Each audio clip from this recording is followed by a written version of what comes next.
I'm Alan, one of the Lemons Rallymasters, just back from the Fail Failiage Tour that went all over New England looking at the fall colors and the parts falling off our cars. Now people from all over the world come to see the fall foliage, and this rally hit some of the highlights, boom, there you go, bam, oh, and some of the lowlights of New England. You are all hereby found guilty of the crime of witchcraft. Some of the checkpoints had amazing views. Other checkpoints were really skeevy, like the Combo Murder Hotel Drive-In Theater. But we'll get to that in a minute. The whole debacle started off at New Hampshire Raceway in Loudon, which is NASCAR's home to Roundy Round racing, and this weekend hosted a 24 hours of Lemons race.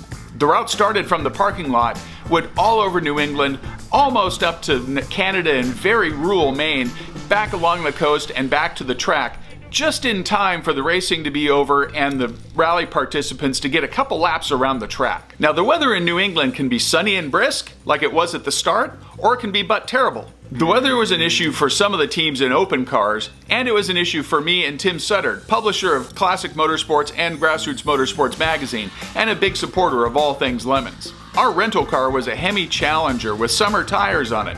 Turns out, not the best weapon to use in a snowstorm, which we hit at one of the check spots in Rangeley, Maine. Now the rest of the teams were really smart. They didn't stay in Rangeley, they went to the next town, down the hill, and out of the snow. Now the weather also presented a challenge to some of the open cars in luggage storage. Let's see how they took care of that.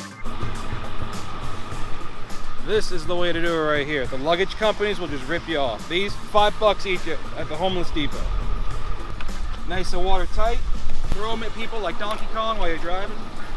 When it rains, Lemons teams, they get innovative.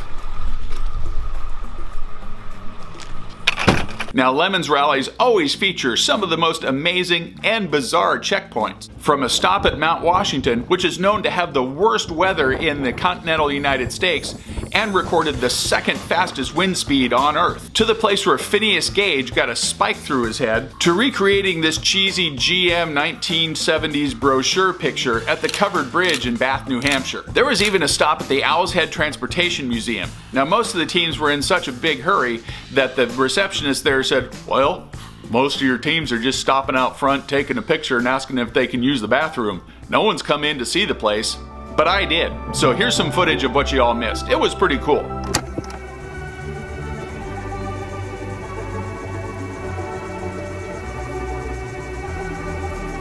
We do award prizes for a Lemons rally, and a dishonorable mention goes to the Great American Picnic Volvo. They had a full picnic setting on the hood of their car. At every stop, they'd fill it up with all your typical picnic snacks and foods and drinks, and then drive off, with all the picnic stuff blowing off in the wind. Another dishonorable mention goes to Team WTH and their 1975 Olds Delta convertible. They're repeat Lemons rally attendees / offenders. They started off questionably by having to do some repairs before they even got going. And then they drove around with the top down as long as they could really stand the weather. A dishonorable mention goes to Team Transatlantic Railroad and their D100 Dodge pickup truck. Now these guys were new to Lemons rallying, had a great attitude, had a really good time, hit most of the checkpoints, and then at the end, got lost inside the racetrack. That's worth a dishonorable mention. Now what's the best way to spend your 25th wedding anniversary? Well, for this couple, it's on a Lemons rally. Now that's a strong marriage. Team Duff Beer brought their Geo Metro convertible on the rally and drove around with the top down as long as they could stand it. We came across the car broken down in the church parking lot somewhere near the coast of Maine. Other teams stopped to help them out, but the Geo Metro was beyond repair. They then gave him a ride to the local rental car agency, and Duff Beer swore to come back and pick up that broken Geo Metro. Otherwise, it's a sin. Now in these COVID-laced times, the last thing we want is a bunch of our rally participants grouped together breathing on each other. So that means no awards ceremony. I forgot that, and once we got back to the track said, hey, let's have an awards ceremony. We have 2 second places and 2 third places for this rally. So third place-ish on points is Jeepers Creepers and their 1988 Jeep Cherokee. Also in third place, the 1986 Mercury Cougar. Second place-ish on points goes to the Misadventures and their D200 Dodge pickup truck. Now this team picked up a few points for making lunch on their manifold in the parking lot of a national monument. Also second place-ish is the Ford E100 Econoline. Now their claim to fame is their passenger was a cat. First place on points was never in question on this rally. We had a runaway winner.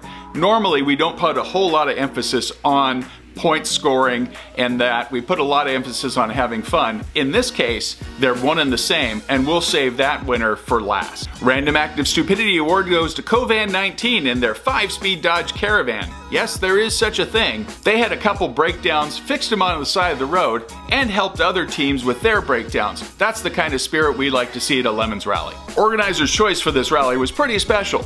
Greasy Adventures showed up in their Mercedes 300 diesel running on vegetable oil. They had a great time right up until the Mercedes broke down in the middle of nowhere. They got onto Craigslist, found another Mercedes 300 diesel on the route for $400, bought it, finished the rally in that car.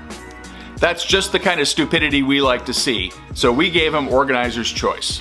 Now, first place on points for the Fail Failiage Tour also encompasses everything we like to see about a Lemons Rally. A really terrible car, people having a really good time with it, and doing it in the dumbest way possible. Team Where Have All the Lemons Gone hit all those points. They showed up in a Chrysler TC by Maserati with 122,000 miles on the clock that burned oil like the Exxon Valdez on fire. That earned them a lot of points. There was really bad weather, the car didn't have a top, and they had a really good attitude about it. They got extra points for that as well. At every stop, they broke out a Lee Iacocca book, opened it to a random page, and read a passage like a sermon.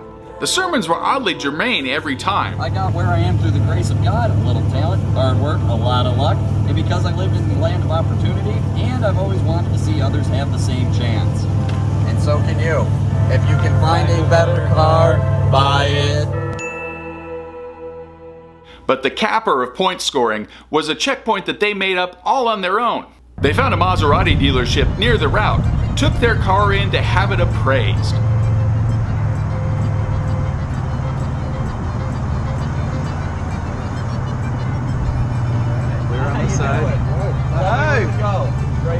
That was really dumb, really funny, and they got a ton of points for that. So for hitting a lot of checkpoints, doing it in the dumbest way possible, and having a lot of fun while they're doing it, Where Have All the Lemons Gone takes first place on points and fun for the Fail Failiage Lemons Rally. Now here's Lemons Rallying in a nutshell. I mean, I will say this is probably the worst one in existence.